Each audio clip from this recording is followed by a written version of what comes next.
22nd of March 2006. From the Universal House of Justice to the Iranian believers living outside Iran. Dear Bahai friends, as you may be aware, the United Nations Special Rapporteur on Freedom of Religion or Belief has recently issued a statement raising grave apprehension regarding government actions being taken against the believers in the cradle of the faith, which she characterizes as impermissible and unacceptable. There can be no doubt that the Blessed Beauty watches over his oppressed followers in Iran and enfolds them in his tender embrace. For our part, we are directing systematic action at the international and national levels to place before the world our concern over this heightened threat to that much-cherished Baha'i community. As a result of the swift efforts of those who have been assigned responsibility for this work, the plight of the Baha'is in Iran is receiving attention from United Nations agencies, national governments, non-governmental organizations, and the media in many countries around the world. May a mighty outcry be raised everywhere to stay the hands of the aggressors. These current developments mark another moment of intensity in the persecution besetting the Baha'is of Iran, an unending adversity that has ebbed and surged ever since the inception of the faith in that land more than a century and a half ago. The Islamic Revolution in 1979 opened a new phase of this oppression.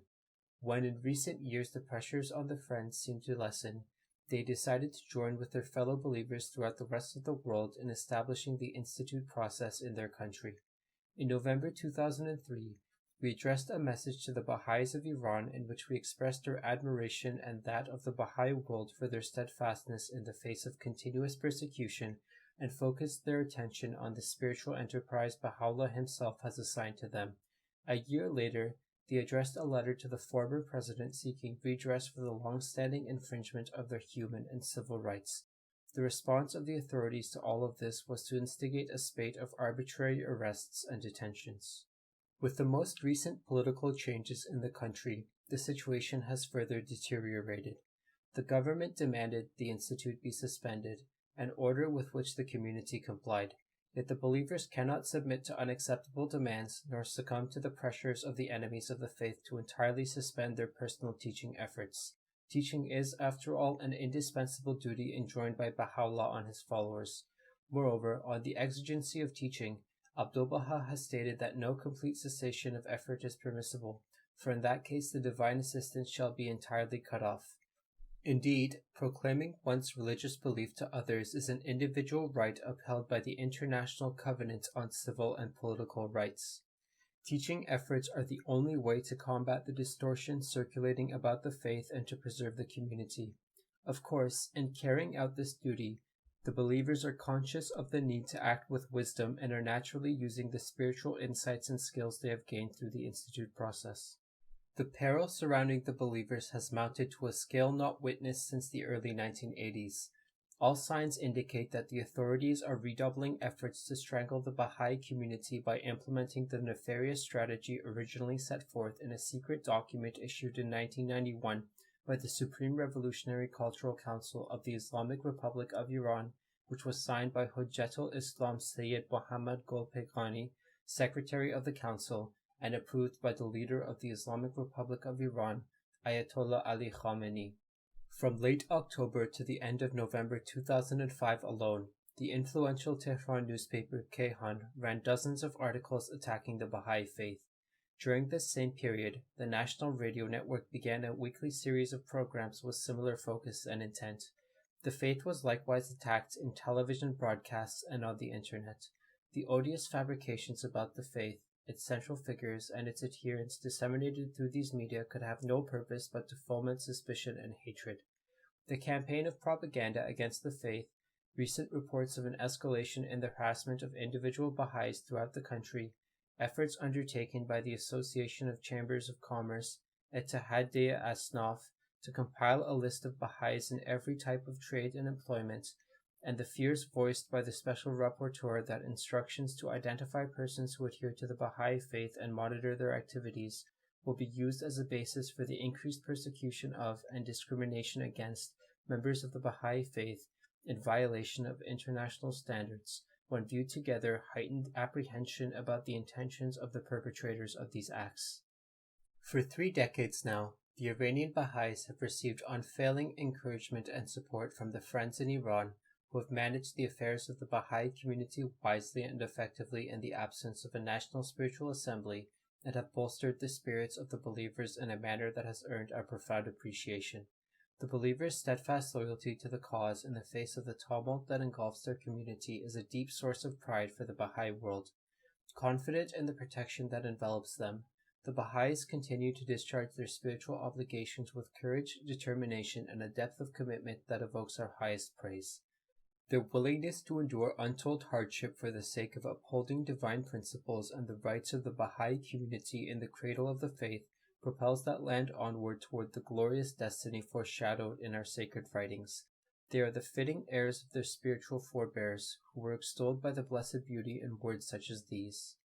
All these stainless hearts and sanctified souls have, with absolute resignation, responded to the summons of his decree. Instead of complaining, they rendered thanks unto God, and amidst the darkness of their anguish they revealed naught but radiant acquiescence to his will. Methinks patience was revealed only by virtue of their fortitude, and faithfulness itself was begotten only by their deeds. The ordeals afflicting the believers in Iran must, however, be seen within a larger context, for the convulsions that beset that nation are the consequence of forces at work throughout the entire planet. The inexorable advance of the world towards the unification of the human race is driven by irrepressible processes of integration and disintegration. On all sides can be heard the call of humanity itself crying out for deliverance at a time when the tide of mounting evils has destroyed its equilibrium and is now strangling its very life. In the midst of this turbulence, the believers in Iran are giving their all for the cause, and the institutions of the faith in other countries are exerting every effort to defend them. The response each of you can make, wherever you reside, is to renew your determination to serve the manifold needs of the cause and particularly rededicate yourselves to the major aim of the 5-year plan.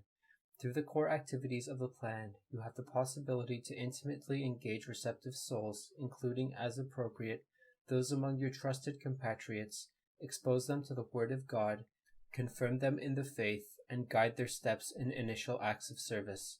Consider how apt is the Blessed Beauty's promise that should the progress of his cause be restrained in one land, it would raise its head elsewhere to proclaim his life-giving message. Through the workings of the major plan of God, a spotlight now shines on Iran.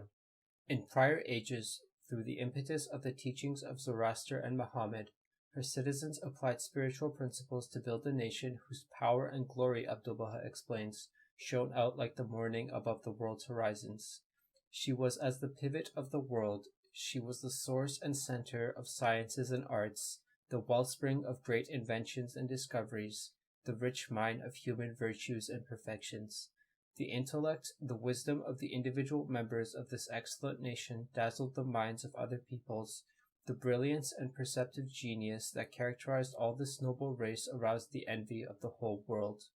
How regrettable, then, is Iran's plight today. Its current state can hardly be reconciled with its glorious past. Notwithstanding the sufferings inflicted on them, the Baha'is of that land are determined to contribute towards building a society founded on enlightened spiritual and social principles, a society destined to reclaim and indeed outshine that nation's noble antiquity. Dearly loved co-workers, the machinations of those who believe themselves capable of obliterating that community will inevitably come to naught. Your own efforts undertaken on behalf of your cherished sisters and brothers in Iran will hasten the day when this perspicuous and luminous revelation banishes forever the deep gloom that now encompasses the land of its birth. There is no time to lose. The fleeting hours of man's life on earth pass swiftly by, and the little that still remaineth shall come to an end, but that which endureth and lasteth for evermore is the fruit that man reapeth from his servitude at the divine threshold. We are fervently supplicating at the sacred threshold on your behalf. Signed, the Universal House of Justice.